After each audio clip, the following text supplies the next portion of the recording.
project planning.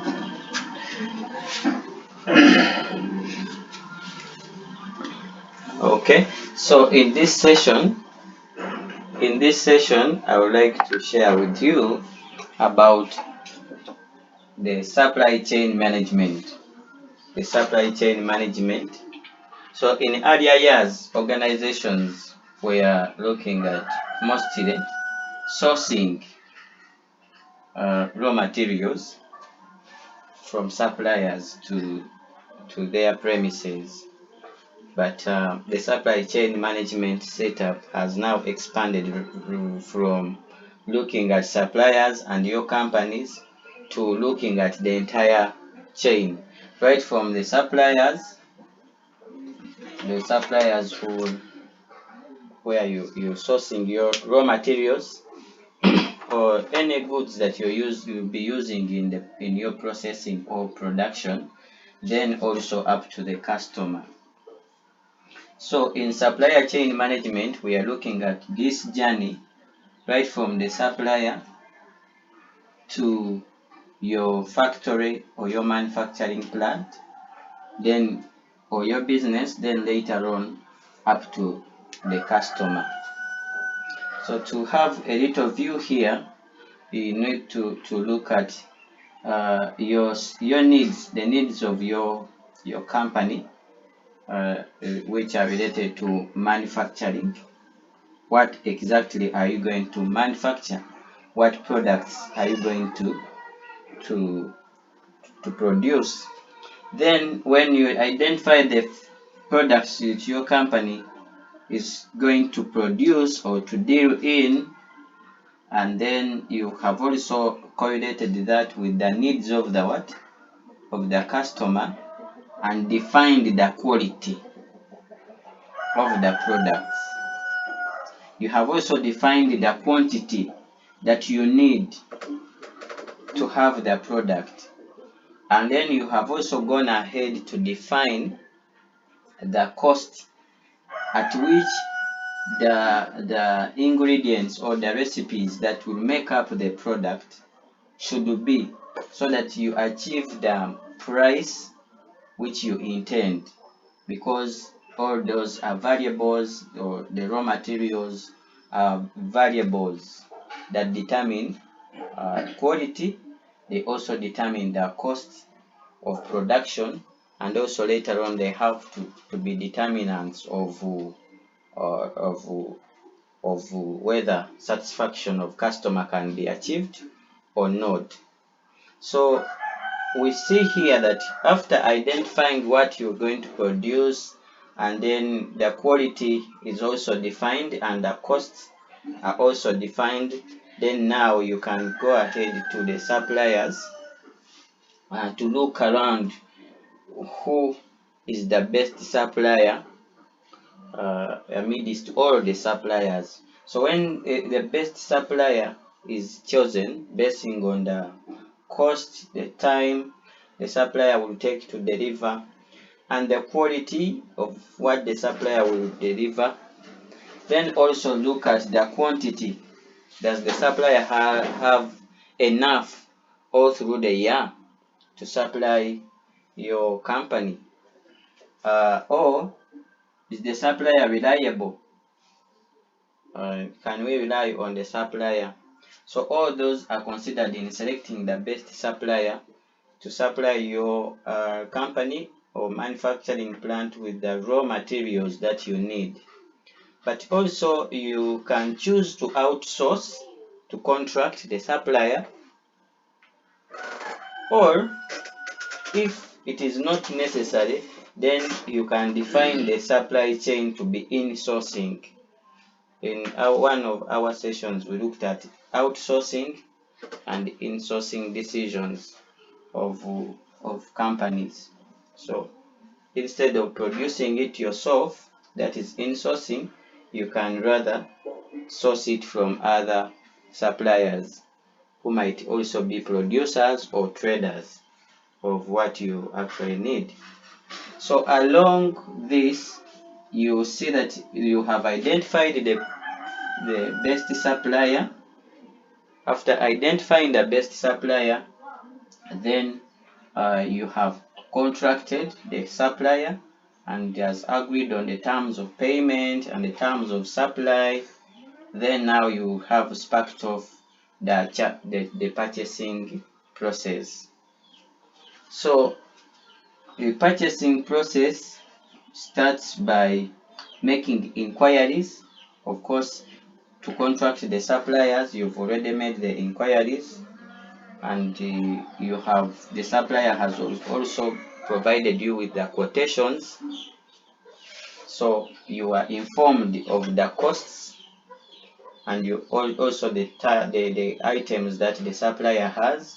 So what you can only initiate here is ordering the local purchase order. You can send an order for the item, but these orders are depending on how much you need in your stock, that so that the supplier does not oversupply or undersupply. There's what we call in stocking and inventory. There's what an element we call the minimum stock level, or the reorder quantities. How much should we order for, and what do we base on? This is a store for raw materials. Then we, in our company, we look at the minimum stock level.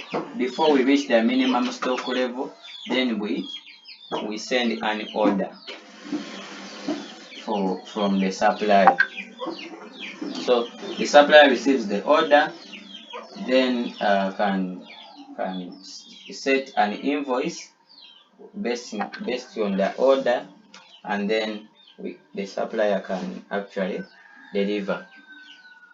So this means that between the supplier and the company there should be collaboration, and that relationship, supplier company relationship, supplier and the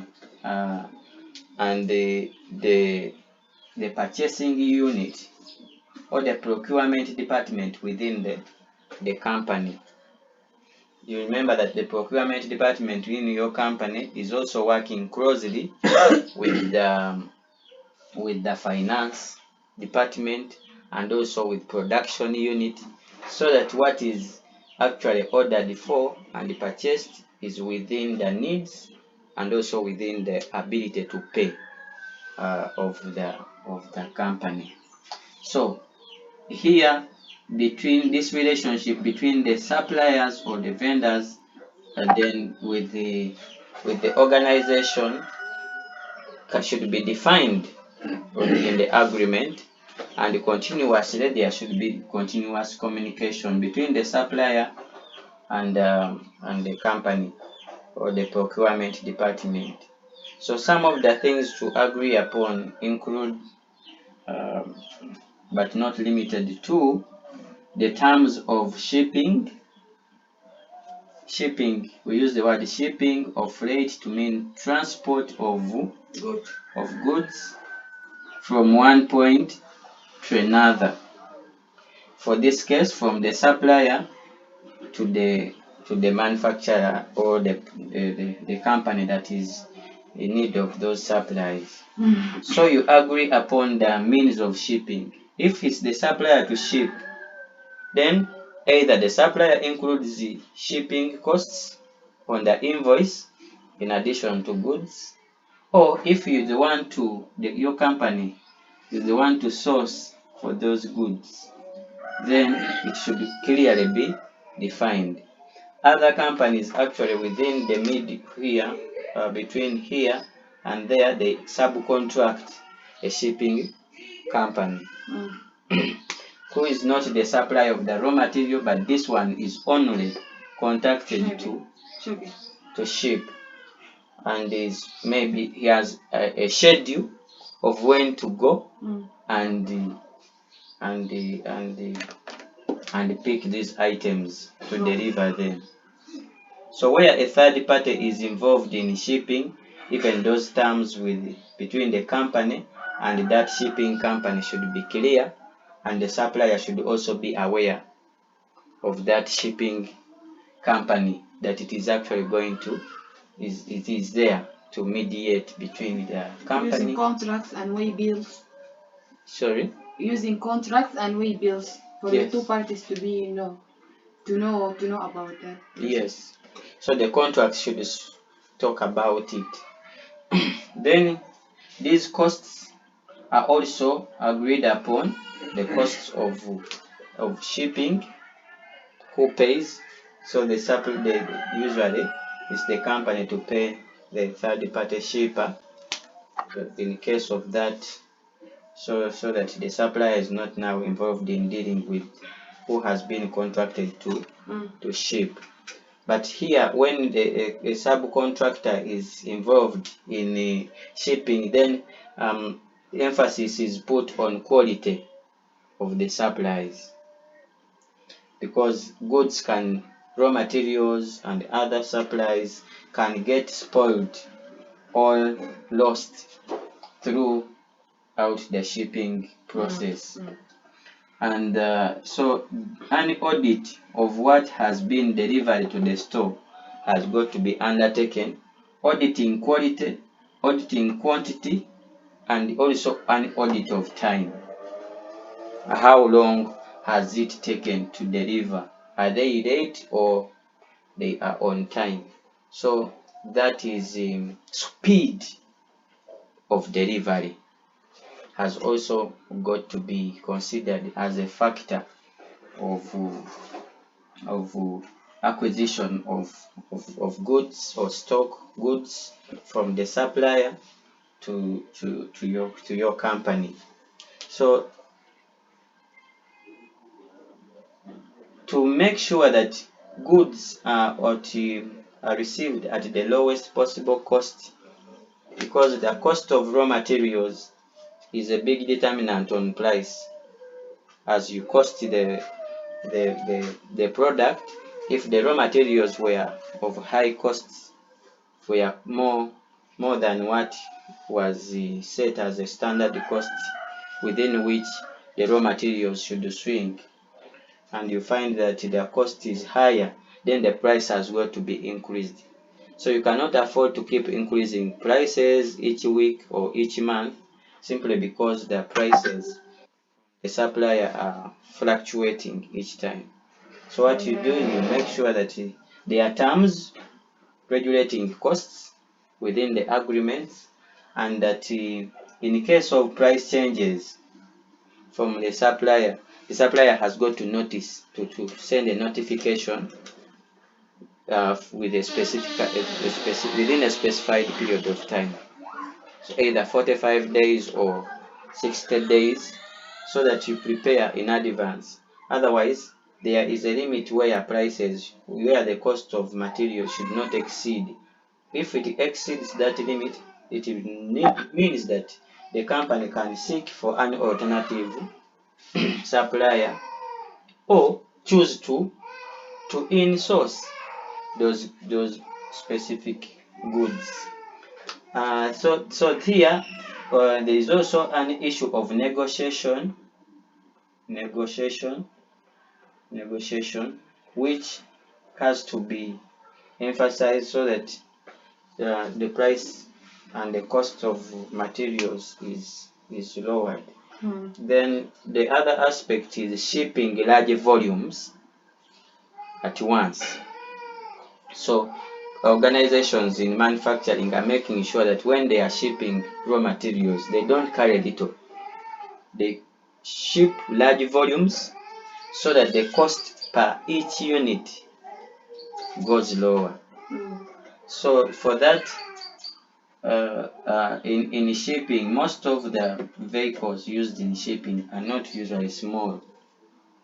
You can afford to transport in freight of finished goods in small proportions to nearby shops or distributors, but in raw materials here, you really need to make sure that large volumes are ordered for and are shipped so that the cost per unit is lower. Then after that, we have seen here that now goods have been ordered for and the supplier has invoiced your company. Then now if the company has received the invoice, then the supplier goes ahead to ship goods to your company. Shipping is transporting goods to your company. When the goods are shipped to your company, then a delivery note is signed, and then basing on the terms of payment, the company can pay for those goods.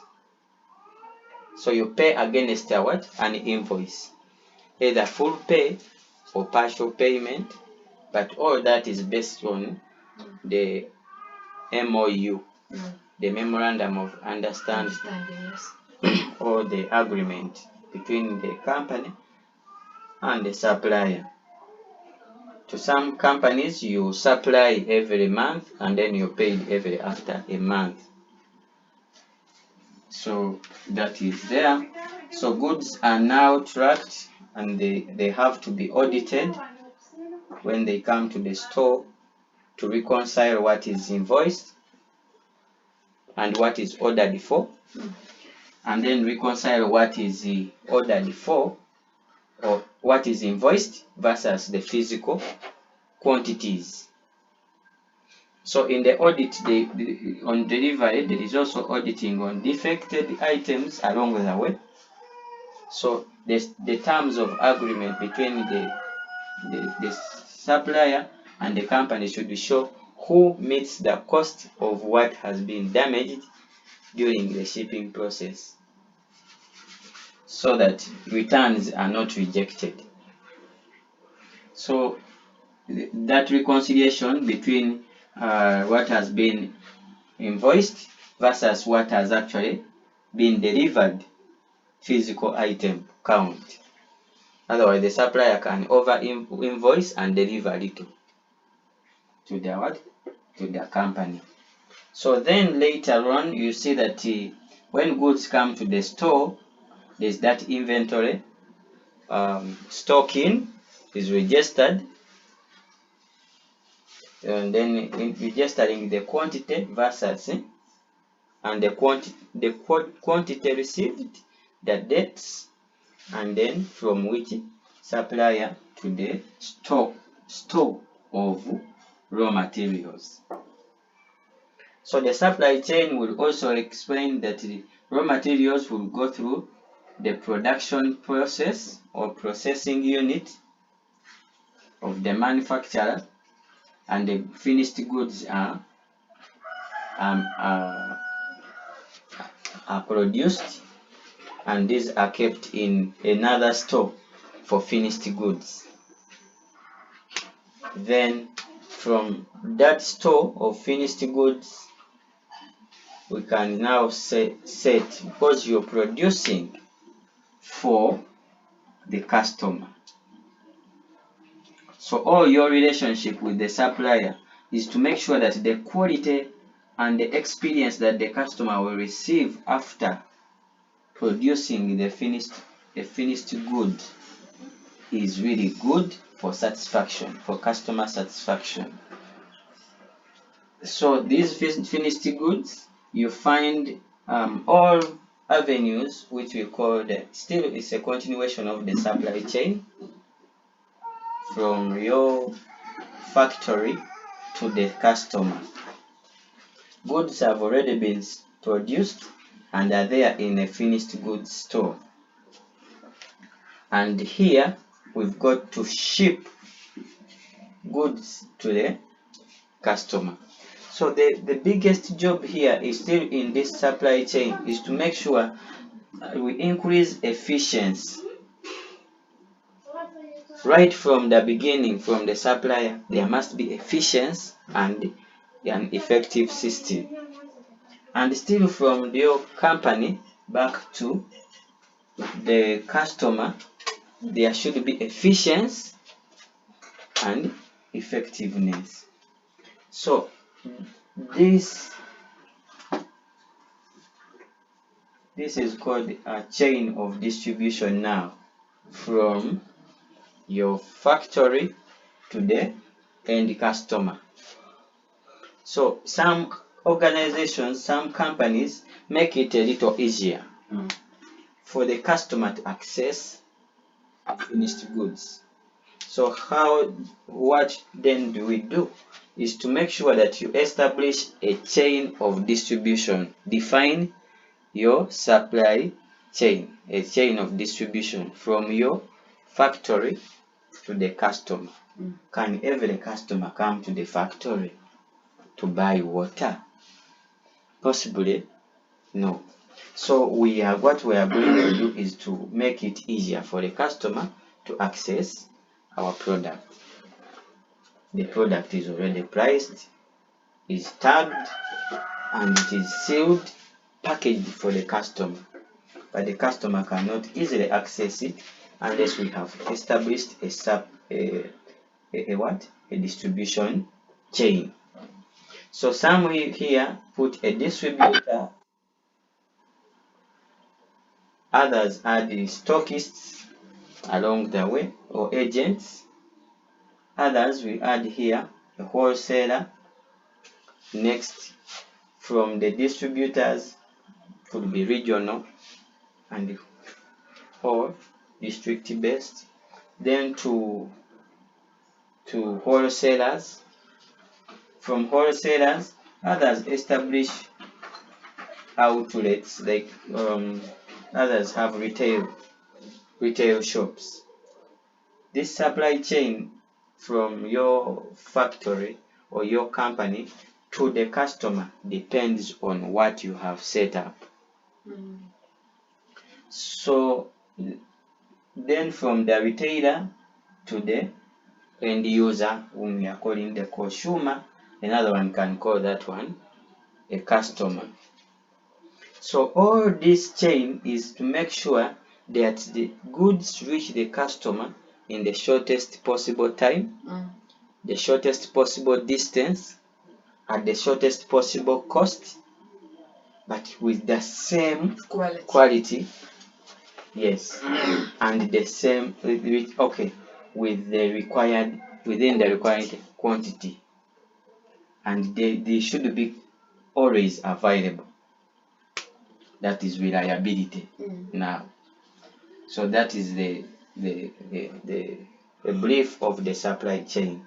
So in the supply chain, we look at the supplier, and then the purchaser, which is your company, and then the customer.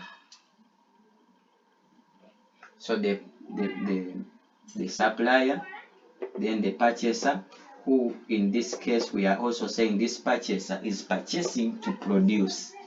So it's not only purchasing to trade, but it's purchasing to produce. It means that he's also a producer, secondary producer, or a processor, which another one can call a manufacturer.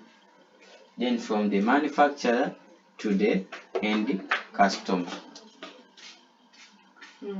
So what do we do between the supplier and the purchaser? We purchase. So it is a purchasing activity.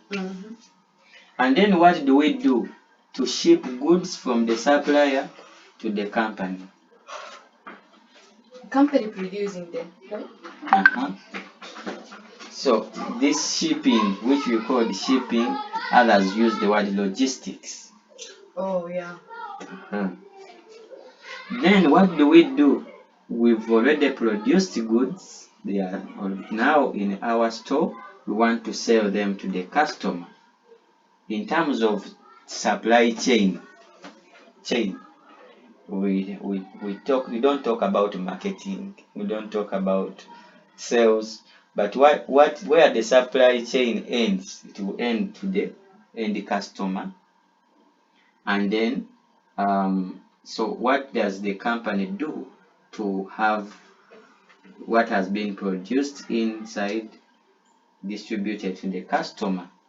What it does is to make sure that it sets up sub-stores, people who can be able to stock, but they are also making some profit, which you call royalties or commissions from the product. And as the customer, up to close to the customer.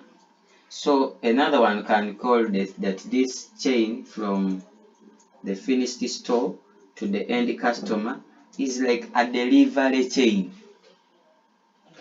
It's like a delivery chain. You're delivering to the customer in stages, but at each stage there is a business person who is making a commission or loyalties, then until the customer receives these goods. But this supply chain, they should be defined, and the prices should be controlled. Otherwise, the customer will end up taking a bottle of water at 5,000, because everyone involved within the supply chain is making large volumes of commission and large volumes of royalties, making it hard for the customer to afford. That's why some companies here define what should a distributor earn from a carton or from a kilogram, and then the wholesalers how much they should earn if they have sourced from a distributor. And then even retailers, you can define to be in price control within the supply chain. All those can be defined so that the end customer does not suffer because the supply chain has not been managed. It has not been managed. So even here there is also shipping and logistics to the customer from your manufacturing company back to the customer. There are also logistics involved there. So how to manage those vehicles, the small vans that are running all around, to make sure that goods are in circulation for a customer to access. So this is a little summary of the supply management chain. The detail, we can look at it later. Thank you.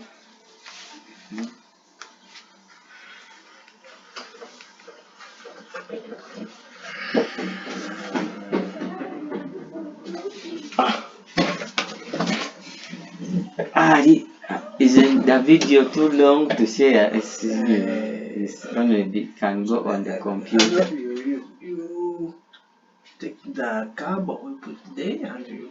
Yeah.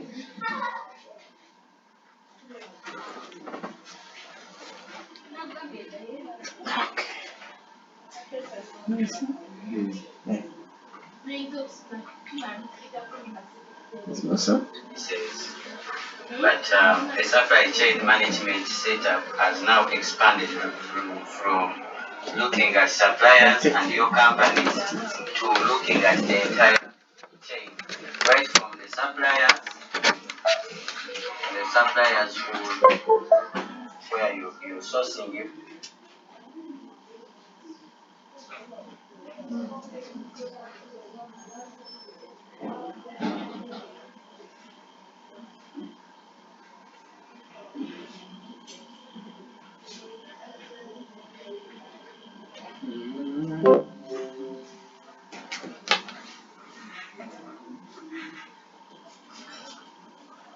Okay, so in this session,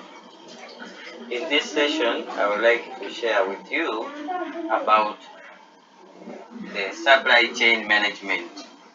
The supply chain management. So in earlier years, organizations were this is because it is picking. Yeah. So that's why it is more clear that Were you using the